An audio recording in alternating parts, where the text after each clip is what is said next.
This podcast is brought to you by Tri-County Speaks, serving survivors of sexual assault in Berkeley, Charleston, and Dorchester counties. So, hi everyone, my name is Ariana Keels, and this is another Tri-County Speaks podcast, and today we'll be discussing human trafficking. So today I have with me 4 experts in the profession that also work specifically in the Tri-County area, so that's Dorchester, Charleston, and Berkeley counties, and I'm going to invite them to introduce themselves, starting with Brooke.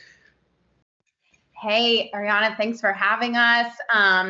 And yes, I'm Brooke Burris and grew up in the Mount Pleasant, Charleston area, went to Wando, go Warriors forever. And I have a legal background. So I went to South Carolina for law school. I'm a licensed attorney in South Carolina, but really don't practice as much. I kind of call my practice policy implementation.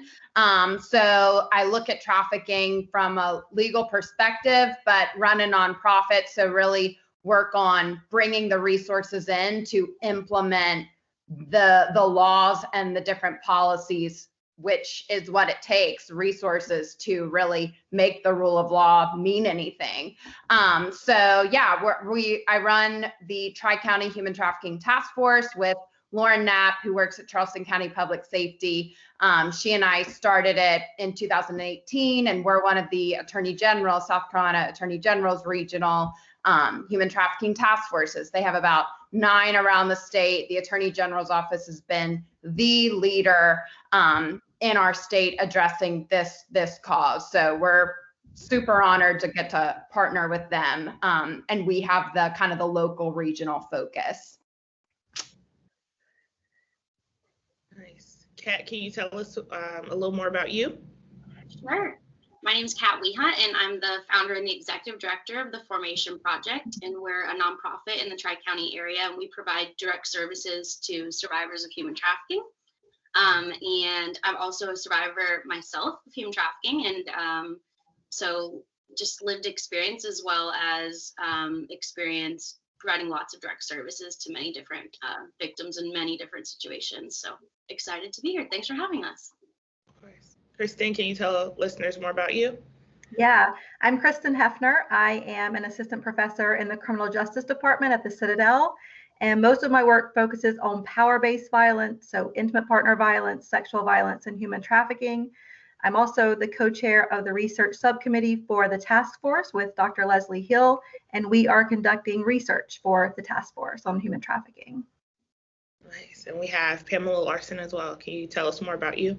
Absolutely, yes. I'm Pamela Larson. I'm an attorney with Charleston Pro Bono Legal Services. My practice is focused solely on victims' rights and representing victims of crime through a variety of legal issues. So I'm kind of like a general practitioner, but only for victims of trafficking. And I also am co-chair of the Legal Innovation Subcommittee of the Tri-County Task Force with, and the other co-chair is Rainnie Dukes. And we manage the Human Trafficking Guardian Ad Litem program for the Low Country and the attorney pro bono attorney referral services for victims of human trafficking. Thank you guys so much. So just to give a little background about why Tri-County Speaks thought this was super important, it's because we work with all survivors of sexual assault, and that can include human trafficking survivors. So with this active platform, we wanted to invite these experts that you're listening to today just to talk more about the work that they're doing specifically with human trafficking. So wanted to start first with a very general question. Anybody can jump in and answer. So first, with definitions, what would constitute human trafficking? Like, what is that legal definition? Yeah, I'll take some of this one. So if I was trying to put it simply, I would say it's exploiting another person for profit. Or if it's a minor, exploiting another person for sex trafficking, minor for sexual gratification. And there are kind of 3 components to it. The first aspect is that value has to be exchanged. We're really in the commercial realm of crime. So it's not necessarily sex crime. It's not necessarily a labor crime. Well, it is really a labor crime. Sex sex work is illegal, but it's still work. And a big difference between sex trafficking and sexual assault or domestic violence is that there's this commercial aspect. So something of value is being exchanged for the sexual act. And then for labor trafficking, I mean, labor is just de facto valuable, and the labor is induced by someone exploiting them for that labor. So by force, fraud, and coercion, those are kind of the three legal terms used in the state definition and the federal definition. And the main types are sex and labor, and then the UN also includes organ trafficking under that, the United Nations, so that's kind of international law. And Pam, I'd love to hear if you want to piggyback off of that. Yeah, you did a great job of kind of summarizing what it is. I just really want to point out that Brooke had mentioned anything of value in this commercial element, and it's really important to note that anything of value is not just money. It could be your time. It could be the food you eat. It could be a roof over your head. It could be clothing or necessary items. And so when you're thinking anything of value in this commercial element, don't just think of it as a transaction for money. Thank you for that. And so I guess in thinking about that and tying in with that, I know there are different types of human trafficking. I know Brooke mentioned labor trafficking versus sex trafficking. Thinking specifically about sex trafficking though, what, for our listeners, like how would you define the difference between sex trafficking and prostitution? Because I feel like the waters get pretty muddied when we think about those two things. I'll take a crack at this one. That's a hard question to answer, but it is clear in the definition. And so if somebody over 18, and it differs if they're under 18, so anybody under 18 can't legally consent to commercial sex. So if a 17-year-old is selling pictures of themselves or providing sexual acts for a place to stay or money, that may look like prostitution, but there's no such thing as underage prostitution. So that's legally by definition sex trafficking. Now, if you're over 18, you have to, there has to be force, fraud, or coercion present to be human trafficking. So there is somebody profiting, right, by means of force, fraud, or coercion for the purpose of, a sex act or something like that. So, but what I do tell most people is that most prostitution will meet the federal definition for human trafficking. If you look a little harder, if you ask some more questions, most victims are going to tell you that they're not victims, that they're doing this by their own choice. And so, yeah, in a nutshell. Thank you. So I guess my question is, if someone comes in to the police station because there was a raid or something, I'm just thinking, big picture or stuff people might have seen on TV, right?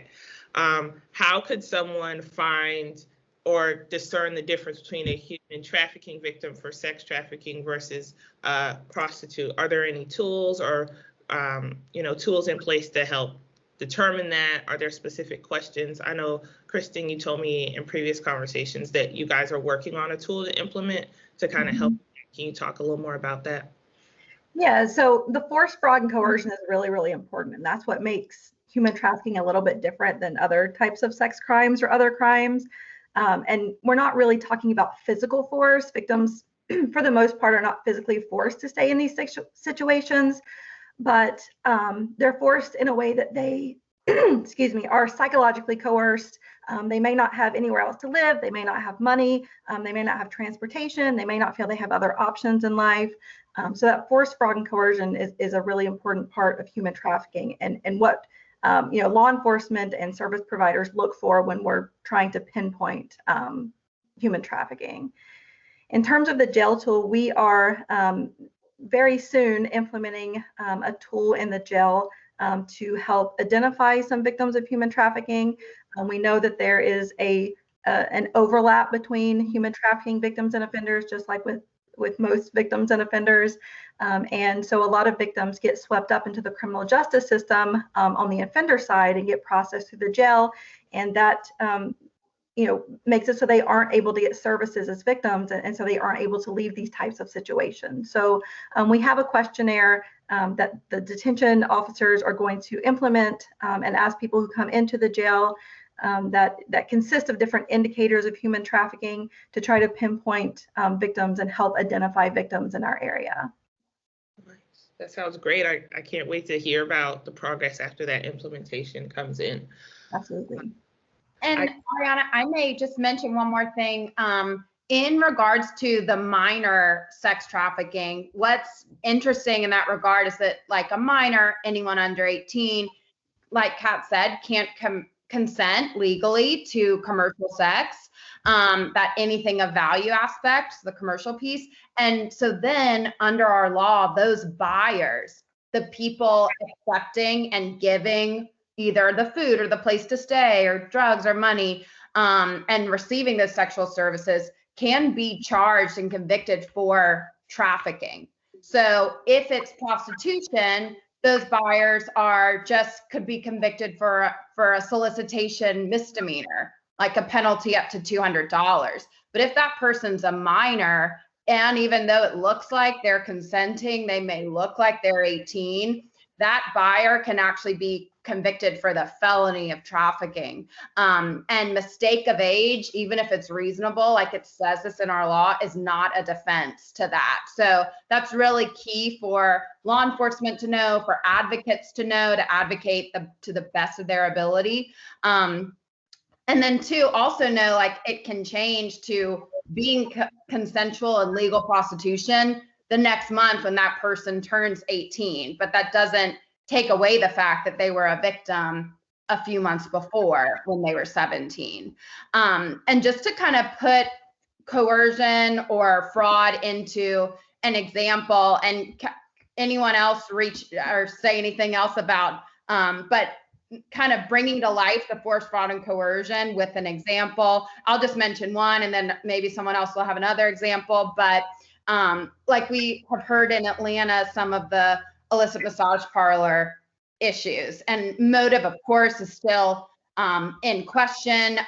But these massage parlors were on different websites, implying that they're likely were providing like illicit sexual services were being provided there. And in a lot of times with some of the Asian women, so fraud is kind of defined as like a false promise or a false job. Some people will put up a false job opportunity or ad, and then people from other countries will come thinking they're signed up for one job, and it turns into an exploitive situation where it wasn't really that job ever. It was actually to perform sex acts or to work in a very different environment. So that's kind of what fraud looks like. And then coercion takes place with different threats of like, well, we have your documentation, or we're not going to send the money back to your family if you don't do this. So it really comes down to like what power and control a little bit with this commercial incentive involved, because those traffickers are making money. So just what Kristen said at the beginning, like her research is really where that power and control is another, along with the incentive, the commercial incentive, but tactics for force and fraud and coercion.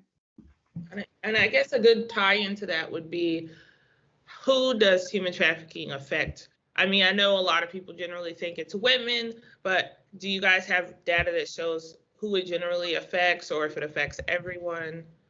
Yes. So human trafficking, I think the one thing, there's so many different types of human trafficking. There's over like 22 different types now. The one thing that ties every victim together is vulnerabilities. It's vulnerable people being exploited and their vulnerabilities being exploited. So if you're going to address human trafficking, you have to also address gender-based violence and racism and poverty, and it's marginalized communities that are being targeted to be exploited. So it's people with addictions, homeless, runaway youth, just people who are needing more help and support, and who are more easily to exploit and to manipulate. And so We do have men also, more and more. I think now, 15 to 20% now they're saying men are coming forward, which is not a lot, but more and more I'm seeing more men come forward. So we know it's happening. It's just, I think, harder and more stigmatized for men to come forward and say, this is what's happening to me. So. Yeah.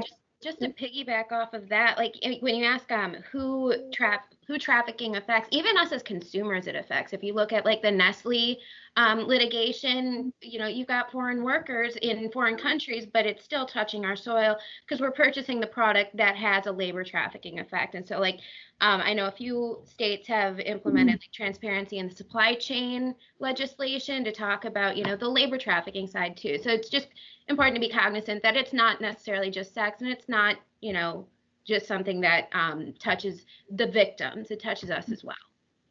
And honestly, it can affect anyone. Kat's right. There are vulnerabilities and risk factors that make some people more susceptible to human trafficking, but trafficking victims span all ages and races and socioeconomic groups. And like Kat said, men and boys and women and girls are victims, U.S. citizens and undocumented immigrants. So it can affect everyone.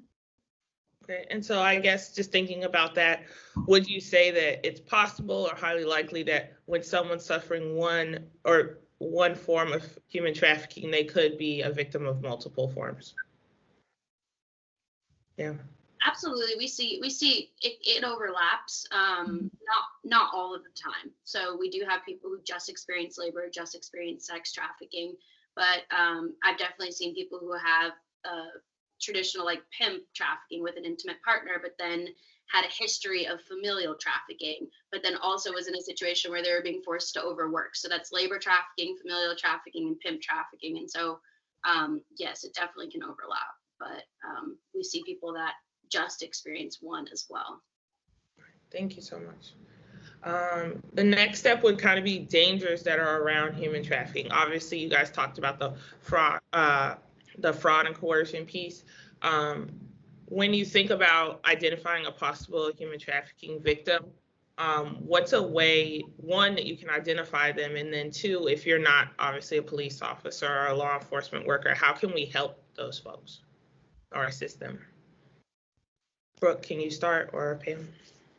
Yeah, one of my questions is there, I mean, going back to Kat's vulnerability piece, like, does this person look like they're here on their own? Or depending on how much you know about them, do they have control over their situation? Do they have options to leave? Like, do they know their home address? Are they not from here? And then the other piece is like, is there anything commercial involved in, or where are they getting their basic needs met? Like, how are they getting those met? And those are those are kind of conceptual questions and not like a list of indicators. But if you start off with like, are they in control and do they have options like in their life to do other things? Are they in control of their situation? And then the other thing is, how are they getting their basic needs met? Just going down the line of thinking with those two kind of guidelines, I think will really help someone in multiple situations begin to ask the right questions just based on what they're seeing. So the other day I was reading something about a truck driver who saw like a 15-year-old girl, or she looked younger, come up to him and asked, "Do you want any company?" And he was like, "Oh my gosh, I was so mortified. I told her, get away from me. I'm happily married." And he said he realized later, wow, that if I had just known just even the definition about sex trafficking, and that truck stops are sometimes a venue it can happen, then I would have just reacted so differently and with so much empathy and care for her, ask her, you know, how she got here or what she's doing here. So even just to ask open-ended questions that are pretty general and pretty basic are a good way to start the conversation. And for mandated reporters, so if it's a minor, then of course, human trafficking falls under the definition of child abuse and neglect. So you would follow the mandated reporter protocol and either call law enforcement if it's an emergency, or the DSS number, which is the same number across the state, which is great. Or you can, if it's an adult, you can call the Formation Project in our area, especially. They can do emergency response, and then they take referrals from around the state, but I'll let Kat speak to that more. Yes, you can call the National Human Trafficking Hotline and they will get to us, or if you want to call us, we can, you know, kind of help intercede and make sure they have a safe place to stay that night and access to food and all of their basic needs and things like that. But there's also, you know, other than looking for signs and reporting when you see something that potentially could be trafficking, there's lots of other ways that you can get involved by just like learning about human trafficking, learning about what it looks like here, spreading awareness, having conversations about it, getting involved with mentorship, getting involved with, you know, I see a lot of the victims usually come from a broken family or don't have a lot of healthy support in their life. And so there's, you know, volunteer opportunities. There's so many different ways for so many people to get involved. Like, these survivors need access to, you know, good, stable jobs, opportunities, and things like that. And so connecting with like community partners, job training, resume building, there's so many ways that people can get involved, and, you know, with your skill sets and your interests and things like that. Nice, that's awesome. So I guess one thing I would ask, because, you know, this isn't going to be a 3-hour video, right? It's just the start of a conversation, just for folks to get some general information that they can further, you know, research going forward. So what are some ways you think that people can learn to educate themselves? Do you guys have any off the top that you would recommend for people if they want to learn more about human trafficking or how they can advocate against human trafficking?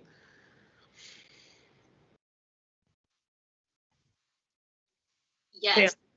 Yeah, I was just gonna say, if you want to learn more, you can always reach out to anybody on the task force. There's also a lot of really great like TED Talks on the subject that give you a good overview and experiences from other victims, other service providers.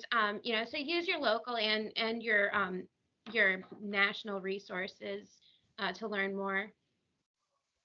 I would say the Polaris Project's a good organization that just does national statistics and things like that. But then also our state Attorney General's office has a task force, and every year they come out with an annual report on what human trafficking actually looks like in our state. So it's filled with so much good information, and there are lots of really good organizations that are putting like good, accurate information, because data is sometimes like hard to come by with this field. And so I would say the bigger orgs like Polaris Project, Exodus Cry, Shared Hope International, those are some good orgs to keep up with.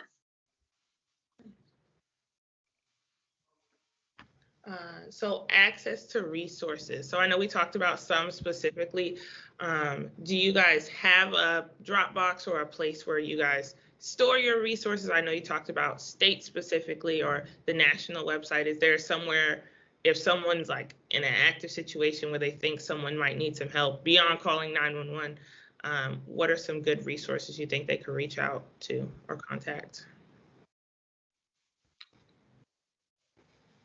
We just did a community mapping survey of like 240 surveyees around the Tri-County. And Kristen and Leslie, Professor Hill and Professor Hefner, they're helping us make that into like a usable resource list. So hopefully that will come out in the next 2 months or so.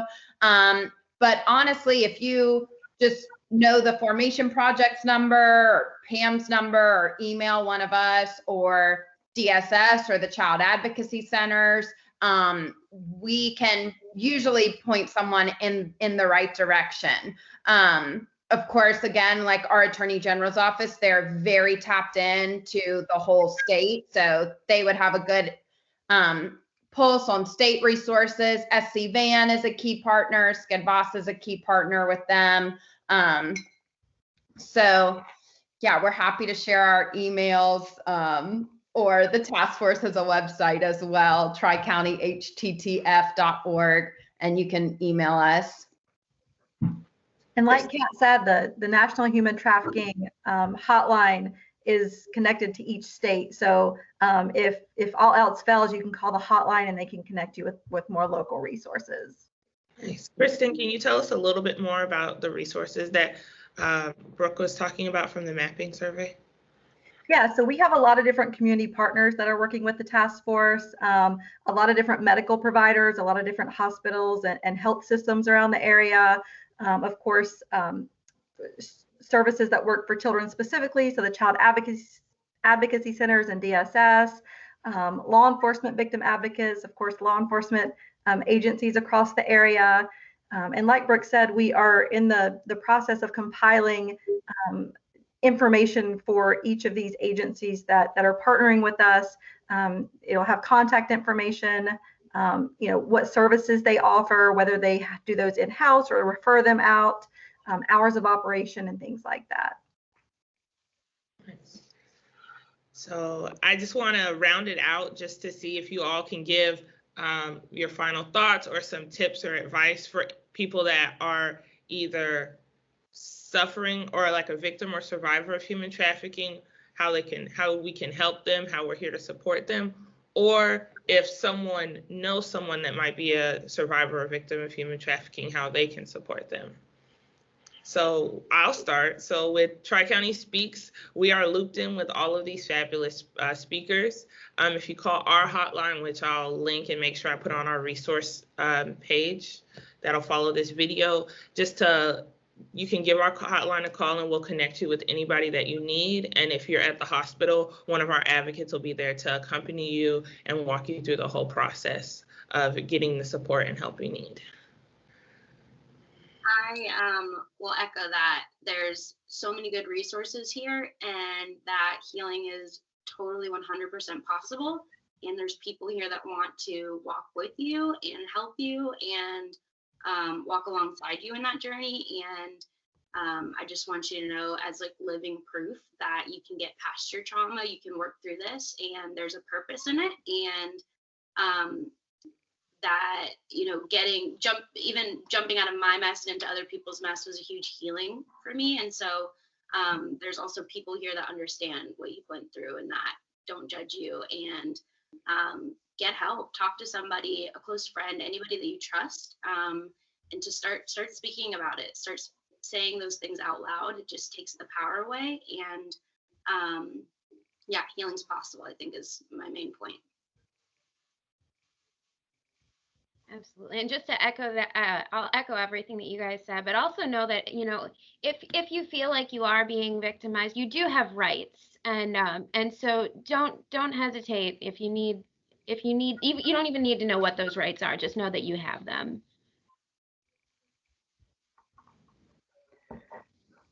And I would say from the task force perspective, of course, our goal is to serve victims and prevent and eliminate trafficking in the Tri-County area. But in doing that, because the task force is not necessarily a direct service provider, we don't have liability insurance, et cetera. Our real goal is our client is kind of the community. So you're a community stakeholder, Ariana, Pam, Kristen, Kat, we want to serve y'all. So, and really structure different partnerships to fill in gaps that you're seeing in order to be able to better effectively serve victims or bring in different resources. So if someone we're a small team and can be flexible. So if someone has ideas or is seeing a constant issue, we really want to hear about it and have discussions and brainstorming and conversation of how to address it in a meaningful and concrete way. So that's kind of how I see some of the task force role, leveraging these partnerships and the knowledge that comes with this network to fill in some of these resource gaps in order to better serve victims.